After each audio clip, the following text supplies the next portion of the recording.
Hai, Assalamualaikum semua. Apa khabar anak-anak? Semua sihat tak? Hari ini bersama saya, Cikgu Suha, kita akan belajar tentang fungsi alatan dapur. Maksudnya, apakah kegunaan bahan-bahan ataupun peralatan yang ada di dapur. Jadi, semua dah bersedia? Sediakan pen dan kertas untuk catat apa yang cikgu cakap. Baik, boleh kita mulakan? Bagus. Mari kita mulakan sekarang.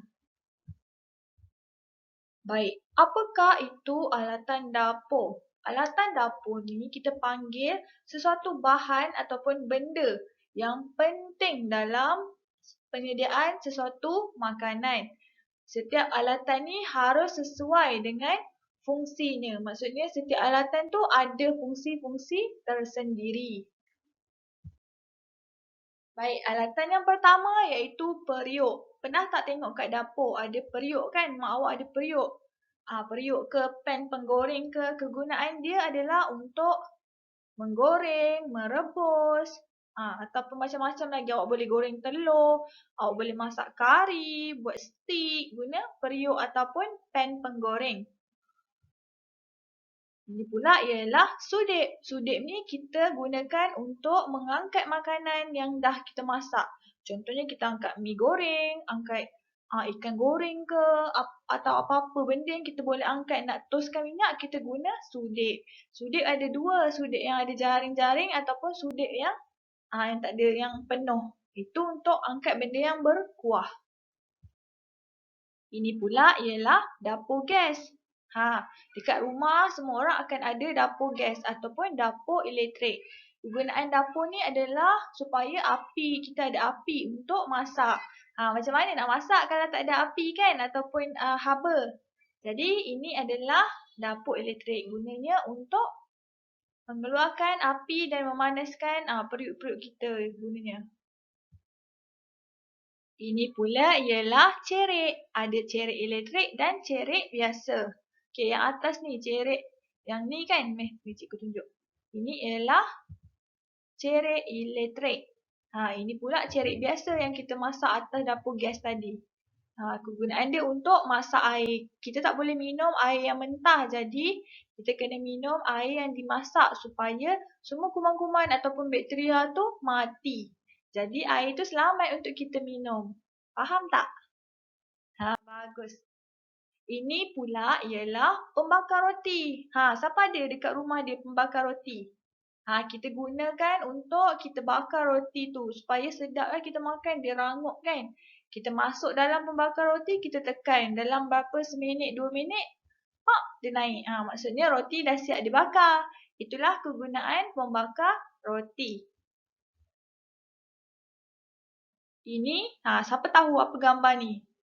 Ya, betul, pandai. Ini kita panggil dia sebagai pengisar makanan ataupun mak-mak sering sebut blender.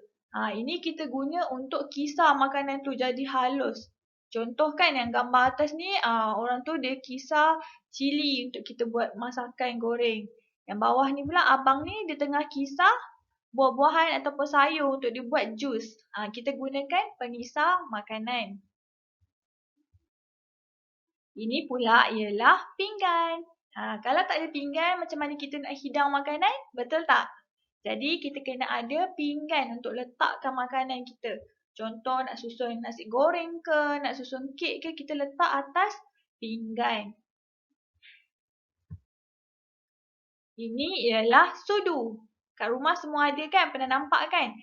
Sudu ni kita gunakan untuk waktu kita nak makan benda yang berkuah ataupun makan nasi. Nasi goreng ke, makan. Kita guna sudu. Ini pula garfu. Garfu selalunya kita makan benda-benda yang macam bertali iaitu mi, bihun. Contoh awak makan bihun sup kan? Awak ambil mi dia pakai garfu. Kuah dia awak pakai sudu. Itu. Tahu tak kegunaan dia? Sekarang dah tahu kan? Dah jelas? Ini selalu orang confuse. Okey, awak tengok betul-betul Kalau gambar dia macam ni, dia panjang. Dia panjang menegak. Ini kita panggil dia sebagai gelas. Selalu orang tertukar gelas dan cawan. Kalau panjang macam ni ataupun berkaki, Kita panggil dia sebagai gelas. Gelas ni fungsi dia untuk kita isi air dan minum. Letak apa-apa air, jus ke, air blend ke, semua pakai gelas. Kebiasaannya gelas ni kita isi air yang sejuk. Ataupun biasalah macam tu.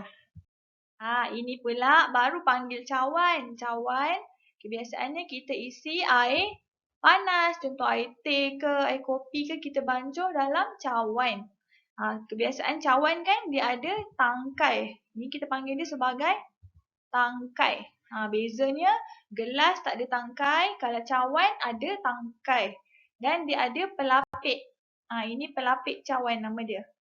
Kegunaan cawan, macam tadi cikgu cakap, kita letak air yang panas.